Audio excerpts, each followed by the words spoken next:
Здравейте, приятели! В днешното кратко видео ще ви демонстрирам едно упражнение, което има за цел да генерира вътрешната енергия в нашето тяло, а да не я изразходва. На просто си казано, имаме упражнения, които са от базата workout, набиране, кофички, скачане, спринтове, дигане на тежести.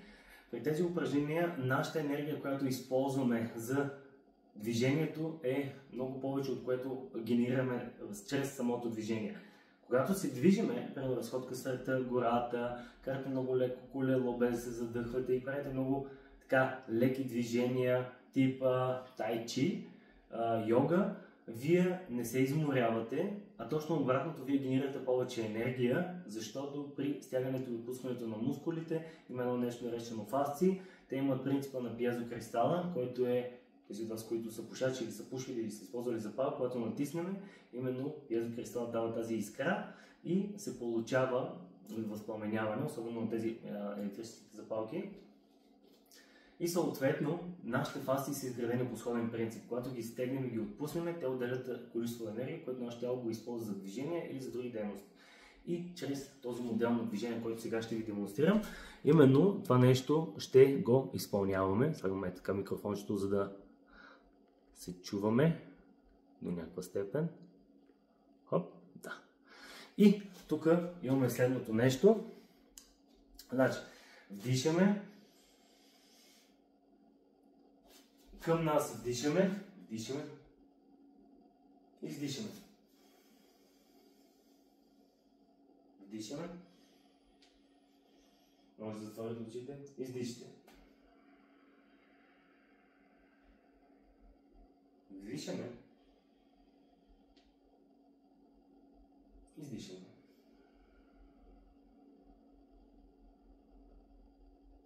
Вдишаме през носа. Издишаме през носа.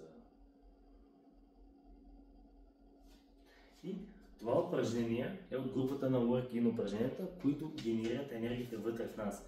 Много е важно да дишаме през носа, защото активираме парасимпатиковата нервна система. Напротив си казвам, това е системата, която ни балансира от стреса и вкарва кислорода и хранителните вещества навътре в нашето тяло, така че да се регенерира храносмилателната система, половата система, сърдечно-съдовата система, дихателната система, мозъчната ни система, нервите и така нататък.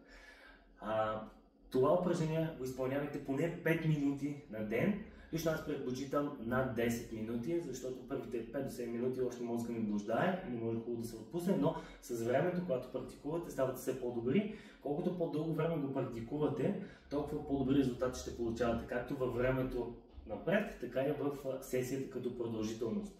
Може да го правите сутрин, по обед, вечер, по няколко пъти, преди хранене, след хранене, няма никакво значение. Единственото нещо, не го правете, когато сте болни.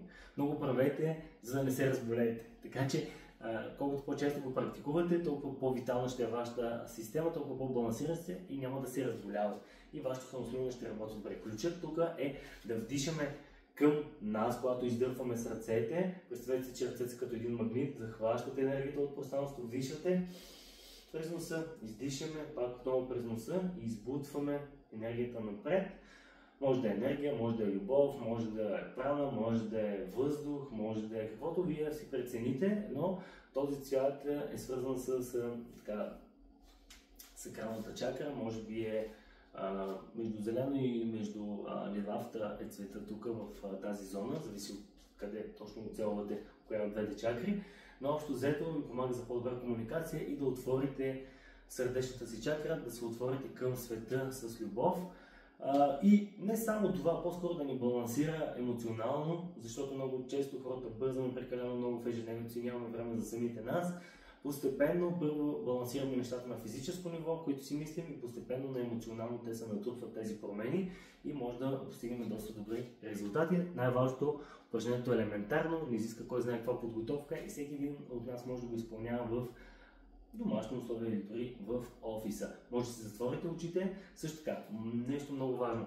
Трябва езика да е опрян горе в лицето през цялото това време, за да може да затворите двата канала, които циркулират енергията и като една машина тази енергия да се култивира във вас, а не да се разпилява навънка.